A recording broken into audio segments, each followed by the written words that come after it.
Okay, so now we're going to work with the adjustment layers again and adding a bit of color like we did in the last video, except we're not going to adjust the colors of the entire image. It's just going to be in an isolated portion first. So I'm going to kind of work with her eye and show you how that works, the masking works.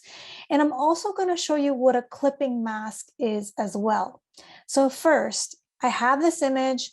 All I want to do, instead of change the color of the entire image, I just want to change the color of her eye. So that is an isolated portion. So I'm going to zoom in.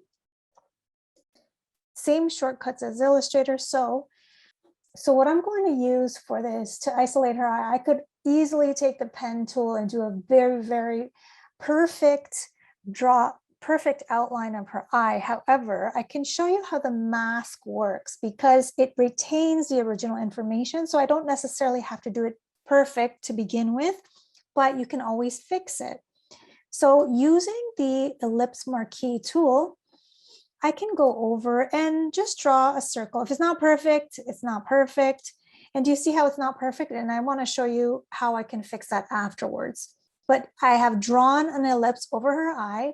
I'm missing some of the portion of it, which I will fix. However, once I've done that, I can go into my adjustments panel once again.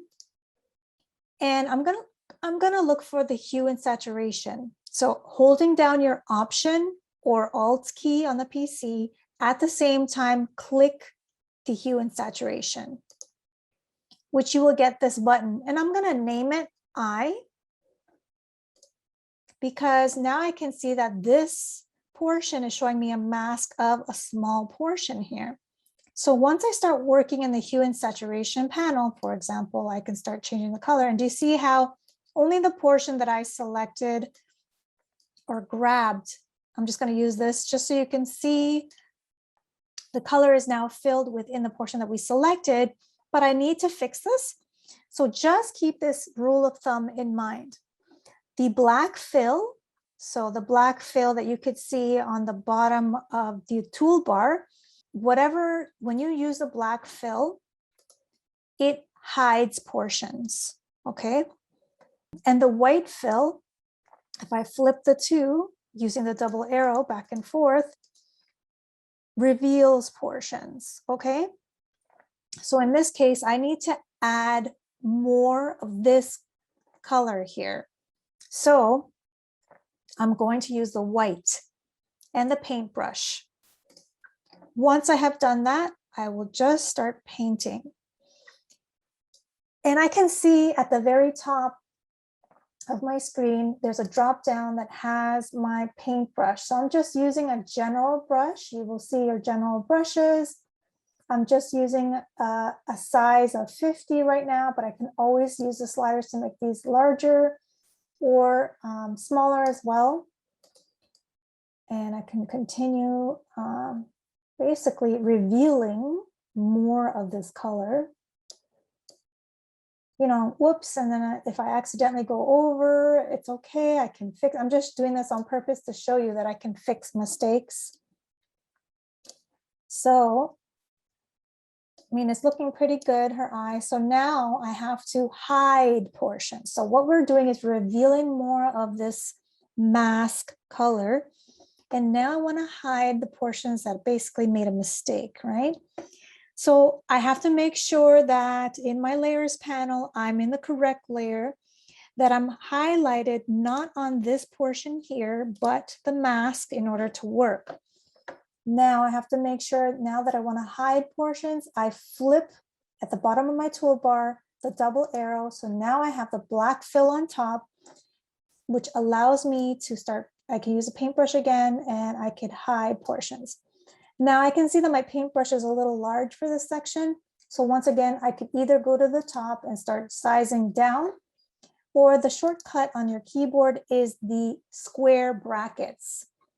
So the first square bracket, or the opening square bracket, makes your paintbrush smaller, and the closed square bracket makes it larger. So I'm going to make this smaller and just do the best that I can. And once again, if I make a mistake, I could always flip the colors back to white if I need to add more of the color. So that is just a quick isolation using a mask to one portion of the image as opposed to the entire image. I can turn this on and off as well. So we haven't actually done anything to the image. Once again, non-destructive editing. We just added adjustment layer on top in an isolated area. Next, I want to show you how to create a clipping mask. So let's say I wanted just her face in an ellipse portion to be clipped out. So what I'm going to do is I'm going to look for, in the toolbar on the left side, near the bottom is my almost like Illustrator Basic Shapes area. I'm going to just use the ellipse tool for this. And I'm going to click and drag just a portion over. And what I'm going to do is I'm going to put this beneath the image, so it's behind. And what I need to do now is click on the image itself. I need to hold down the Option key and make sure you're hovering over the center, the bottom center of the layer. And then I'm going to click not right, but left on the mouse. And that is a clipping mask that will clip out just that portion. So now if I use the move tool, now one thing I have to tell you. Now these two are completely separate layers. Now let's say I wanted to move this image within this ellipse. Make sure that these two are linked together so that the eye, like for example, if I move this, now I lose the color. I don't want that. So make sure you select both by holding down the Shift key.